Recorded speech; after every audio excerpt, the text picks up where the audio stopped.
Welcome back to the Black Health Lit podcast. This is a space where we can be Black, proud, and healthy. Today's episode is focused on Indigenous healing. I had a super dope conversation with Demarra West, who is the founder of Be Well Beautiful Woman, and we talked about yoga, meditation, Reiki, forest bathing, and more. As a reminder, the Black Health Lit website, podcast, blog, and more are for educational and informational purposes only and do not constitute providing medical advice. While you're here, make sure you like, subscribe, and share this episode. All right. Well, welcome back to the Black Health Lit podcast. Today we are talking about healing modalities, which is something that I'm really excited to hear about because I don't have any experience with Indigenous healing modalities. So before we get into the topic, would you introduce yourself to my audience? Yeah, absolutely. So, Rachel Ray Crowder, I am so excited about being on Black Health Lit. Thanks so much for the work that you do and for having me on today. Demarra West, and I'm founder of Be Well Beautiful Woman, and our work is really about helping women to center their healing and liberation so that they can lead and live on their own terms. And I do that in a variety of ways, from day to overnight retreats to the Be Well Beautiful Woman podcast, group mastermind coaching, a lot of training that is also offered through that body of work, and working on a development project right now, which will be, one of the first of its kind in Michigan to further support women and other BIPOC individuals and other folks who have financial needs to access high quality luxury retreat services. I love it. I love a good retreat. And There's nothing like a good retreat. yes.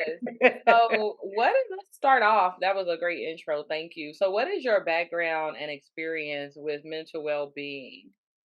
Yeah, so I've been a therapist since 2010, and that really started my formal orientation to wellness in a medical container, if you will. And even though my orientation definitely leaned more towards the collaboration with clients and really seeing the inherent strength and that clients really have the answers within them, that was my formal introduction. And then I started to just find myself immersed in other experiences that related to more holistic kinds of healing modalities. So I stumbled upon coaching and became a certified professional coach, both community and a professional certified coach through the International Coaching Federation, and then just meandered in bodies of work like forest bathing and Reiki and emotional freedom techniques, which is also known as tapping, meditation, yoga, and became certified in many of those things for my healing first. And what was really interesting about me entering into the clinical pathway, I didn't realize that I was being called to heal myself, even though I had endured years of complex trauma. And Yeah. so the work that I do with Be Well Beautiful Woman is certainly motivated by, and even when I became a therapist, it was motivated by the things that I had experienced as a young person. And then years later, realizing that I too needed to focus on my healing. And it was these indigenous wellness practices that really helped me to orient back to myself, my power, and understand my ability to heal myself through these Yeah. daily practices. So that's my deep connection. It's a very personal connection that is really the foundation for everything in my life. I feel like abundance really flows from that space of centering well-being. Very nice. So I heard a lot there, and meditation and yoga are pretty familiar for me and a lot of people, but Reiki and forest bathing. Can you talk a little bit first about Reiki? Yeah, absolutely. So Reiki is a form of energy work, right? And as you know, and many of your listeners know, we have major organ centers, which are known in Chinese medicine as chi centers, and in Indian medicine as chakra centers. Okay. And these start at the top of your head down to your pelvic area, which is called your root. Mhm. And the idea is that as we're able to cultivate energetic balance in these centers, if you will, it helps to create homeostasis in the body. It helps us to align more succinctly with who we are. Yeah. Um, and when what happens with trauma is that if we don't heal from trauma, it literally gets stored in our cells. And this is why somatic practice is so important. Movement is so important because that movement is actually helping you to release Yeah. that energy blockage in the body that's caused from us holding on to things. So when we don't forgive someone, Yeah. we're actually storing that energy in our body Yeah. somewhere, right? When we're hurt, right, our heart, it contracts essentially. So how do you open the heart again? You open the heart again by clearing energetic space in the heart so that you can give and receive love more freely. If your ability to communicate is blocked, if you overly communicate, if you Yeah. under communicate, that means that there's some restriction that's happening within that throat chakra, in part because of traumatic experiences, maybe being silenced, or all the Yeah. ways in which we're told that our voices don't matter. Yeah. It causes us to ignite or to to decrease that light, if you will. Yes. So energy work, it has an ability to help you to move that energy out of your body over and over and over again, so that you can connect with the energy that is going to serve you the most, in terms of, all facets of your life. And, Right. not to mention, of course, just day to day peace, right? Yeah. Yeah. So what about forest bathing? What is Yes. that? It So, sounds like to yeah, me you run through the absolutely. woods naked. Is that what it And that's what people usually think of, right? And I would like to say that it's that, but it actually isn't. Forest bathing, it derived in Japan, and it's really Oh, about intentional immersion in nature. So it's when we go out into a natural forested area, ideally. The phytochemicals alone have the ability to heal our bodies, right? And to promote the okay. body's ability to heal itself. Then, when you couple that with mindfulness in practice and allow yourself to be completely unplugged and just drawn to whatever you're drawn to, that could be a brook.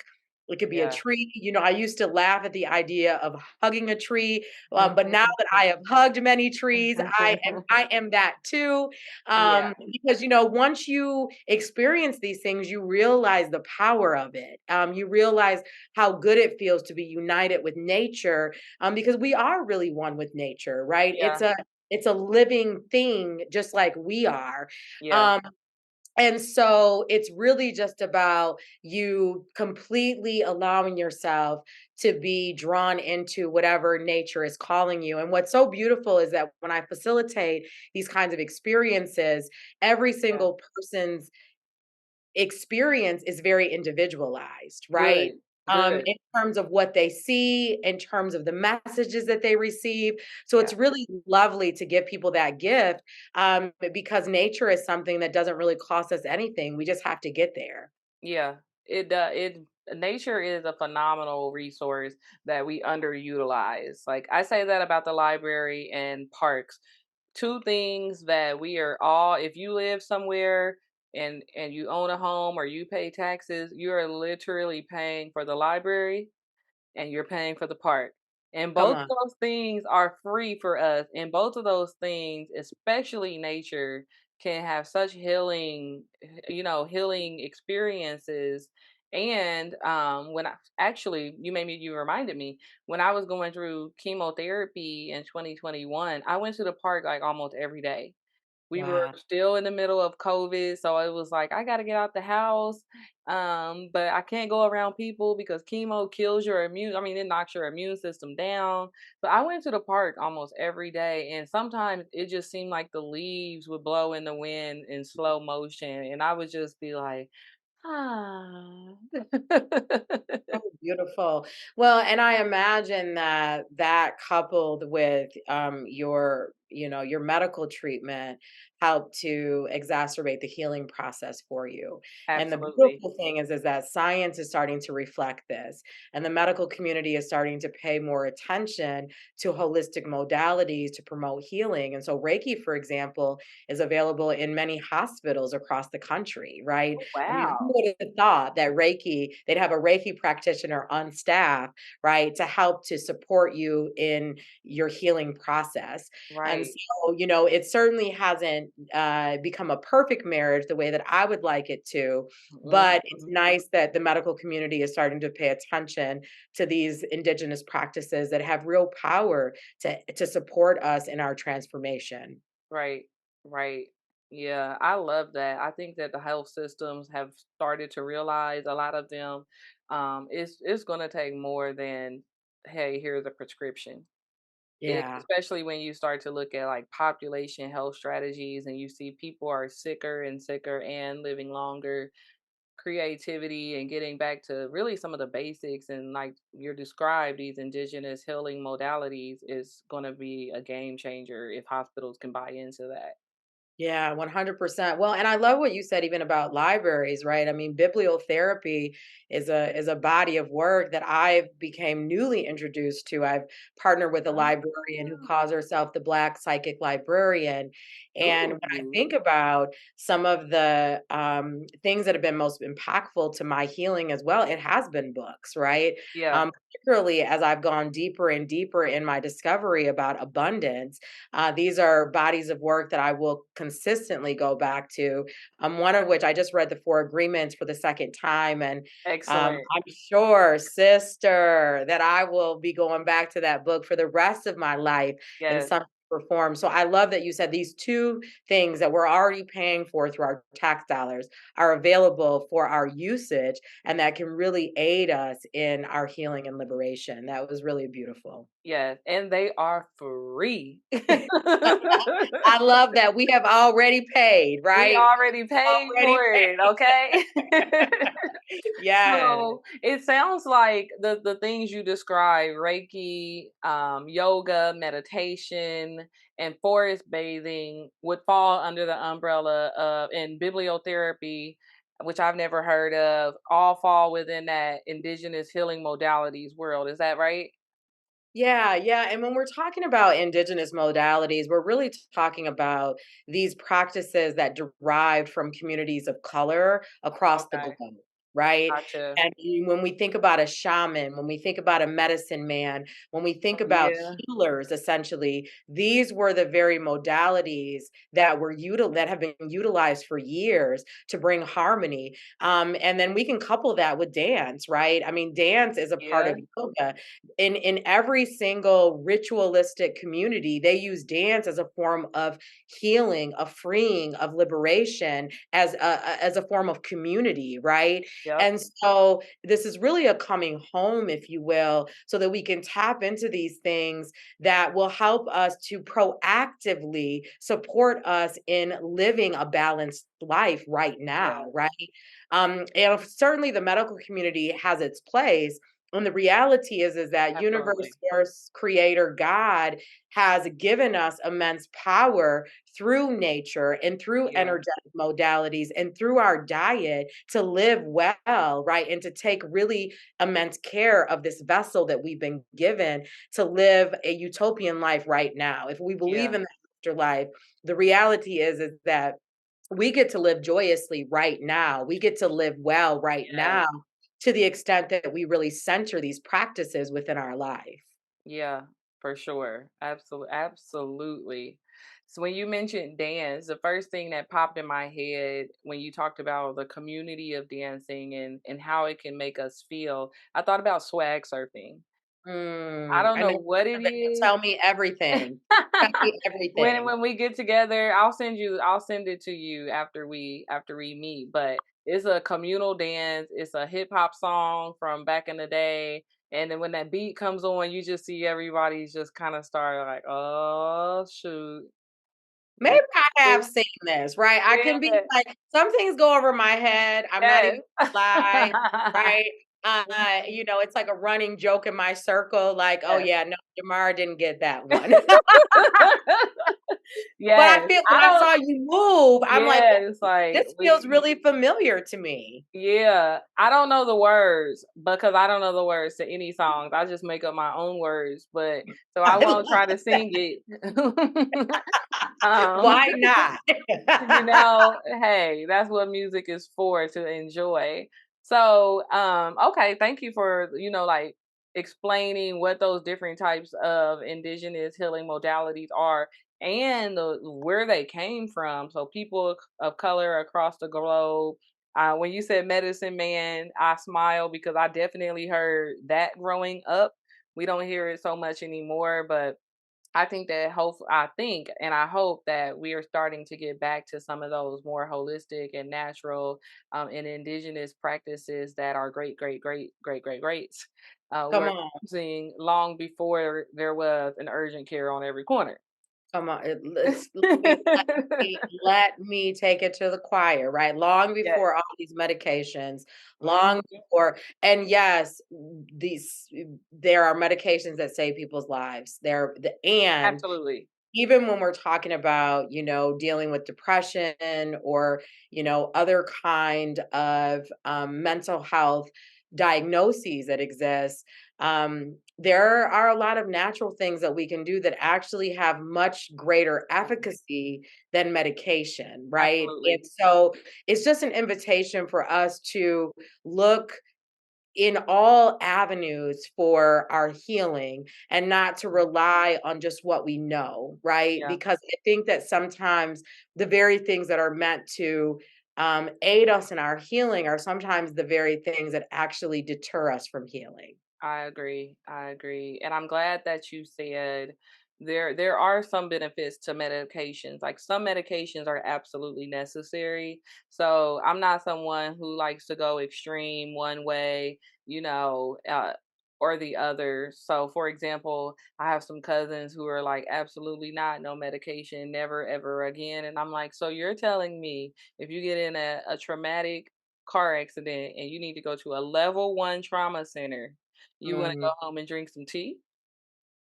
listen, Maybe, like, I'm there are some scenarios and situations where the hospital is appropriate, medication is appropriate, and then there are situations where seeing your priest or your pastor is appropriate, but then there are situations where a mental health specialist or psychologist or therapist is appropriate. So I think combining those things, is really a great way to approach our health and wellness. Not so much, like you said, there is benefit to some of the more clinical things, but then there's some harm in some of those things. So really making the distinction and differentiating when is appropriate to use which approach to healing ourselves. yeah, well said, sis. Yeah. Yeah.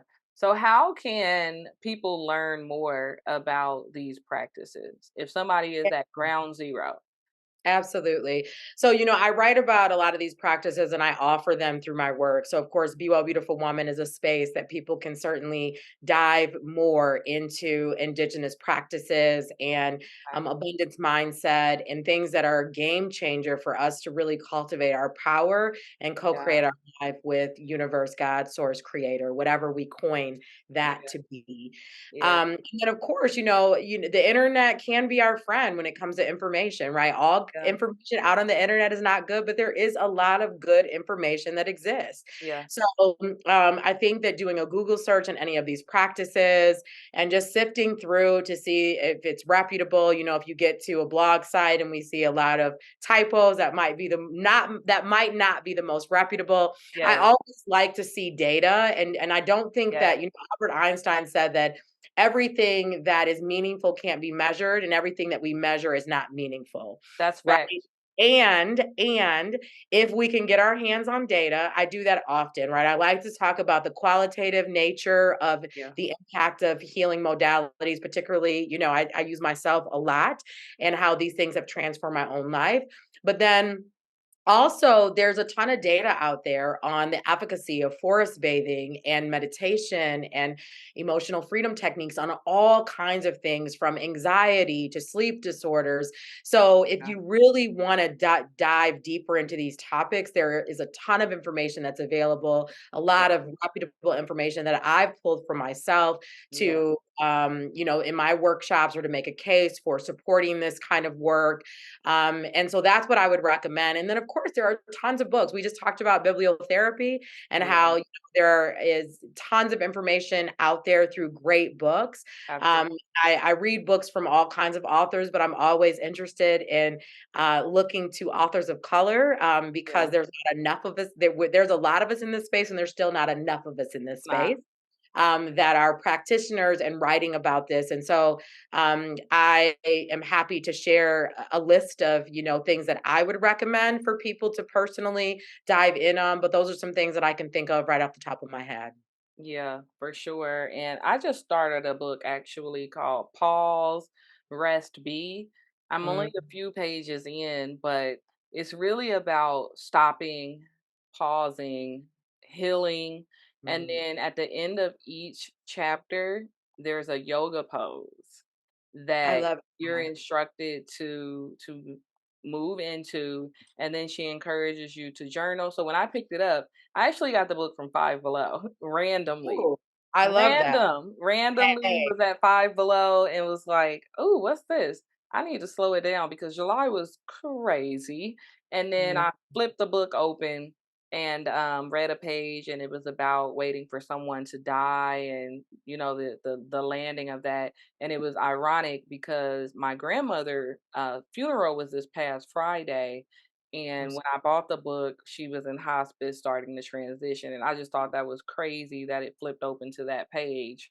But anyway, to speak to your point about bibliotherapy, it absolutely has been, it's already caused me to slow down and pause and get back to my do not disturb at 8:30, 9 o'clock, get back to my drinking water. And I'm only one chapter in. So Mhm. we can certainly alter our mindset through books, which can alter our livelihood, our lifestyle, and our bodies. Yeah. Well, and I love what you're saying that, it doesn't take a lot. I think sometimes that's the fallacy, right? That Yes. if we have something in front of us and if we spend enough time on it, and there's a Yeah. universal principle that whatever we focus on is what expands. Yeah. And so the fact that you read that first chapter and you find yourself already moving differently, it's Yeah. because your consciousness is expanding now towards your well-being as a result of this book.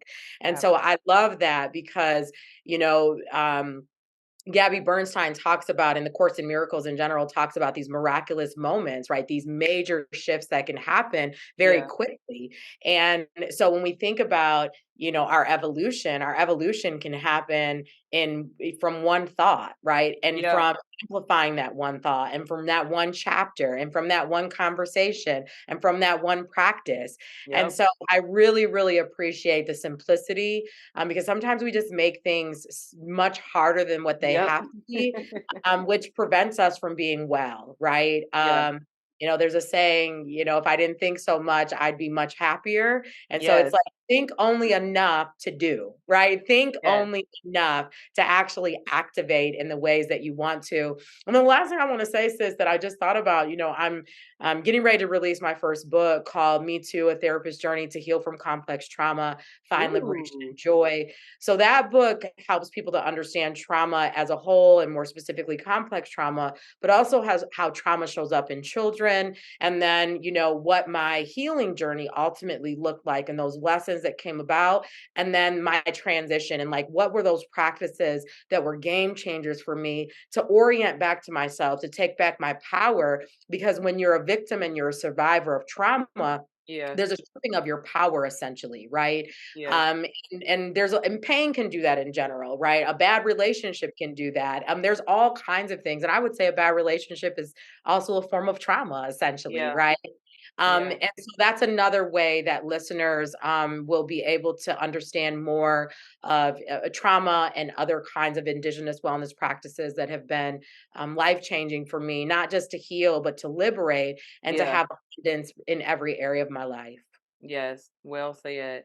What would you say is, if you had to say like top one, like very top of, I'm sure the list can go on and on and on. But top one, how can indigenous healing modalities help Black women specifically to achieve improved health?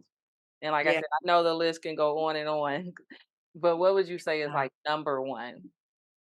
Yeah, so this is such a big question, and I wanna Yeah. start by saying this before I give the number one. I think that anytime we're creating space for ourselves, Yeah. whether that be journaling, getting on our yoga mat, getting even just Mhm. 3 deep breaths, right? 3 deep breaths literally bring us back to Yes. the present moment.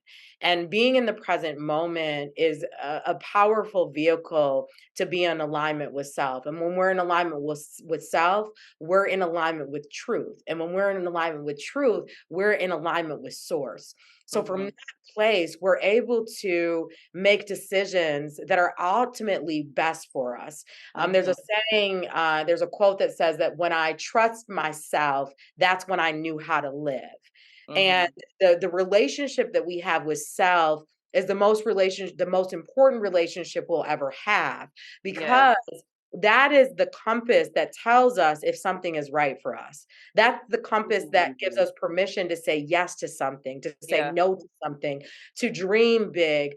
And so I think that what's most important is to center healing and liberation above all. Yeah. And we can center healing and liberation above all and carve out time, even just 5 minutes a day, Yeah. even just a second of feeling anxious and taking 3 deep breaths. The Yeah. breath, so the number one thing for me, and I'm getting ready to complete a breathwork certification along with the sound healing certification, is the breath, because the Mhm. breath is the automated, it happens automatically for us. We don't have to do anything to try to Yeah. breathe, we just breathe. Yeah. The problem is that we don't often breathe well. And so if we can Ooh. learn how to breathe well, if we can learn how to use our breath to tap into presence, that in itself is a game changer, because the breath will allow us to get still. And if we can get still, we can say, okay, what do we want to do from this place? It puts us back in a power play position. Yes.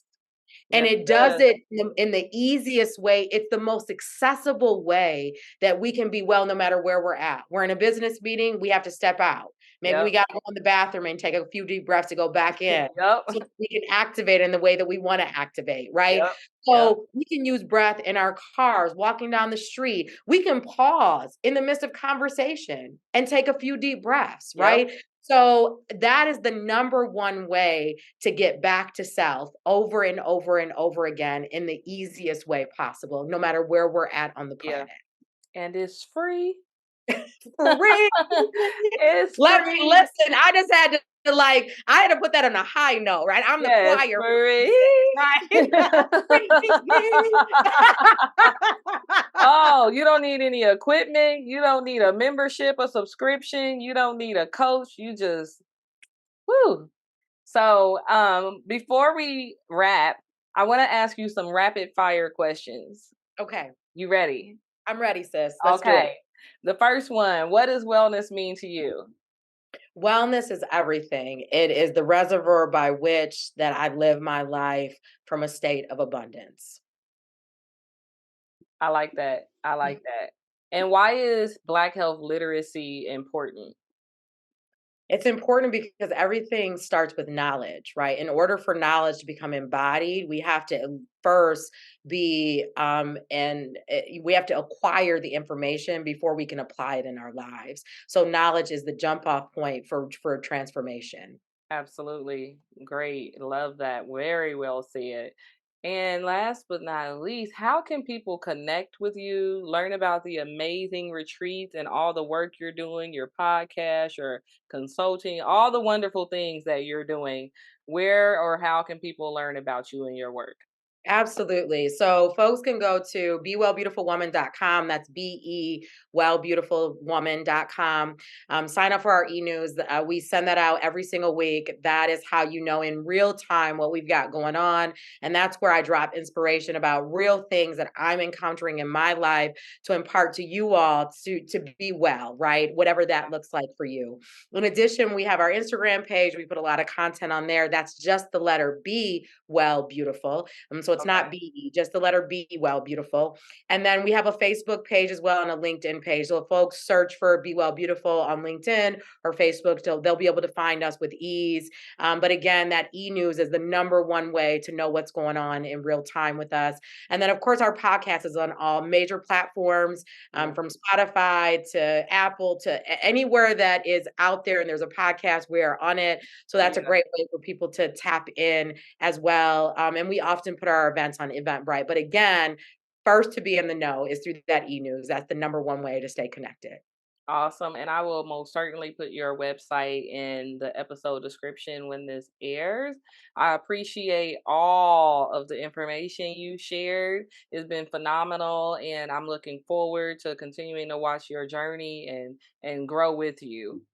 Same, sis. And I'm so grateful. Thank you for having me on. I've enjoyed this conversation immensely. This is how all podcast interviews should be, right? It's like Yes. we're sitting at the table breaking bread together. Yep. Um, Thank you for the work that you do to make sure that we get the health literature we need to do whatever we want to do when it comes to our health. So thank you Yes. so much for your work. I appreciate you. You're very welcome. Thank you.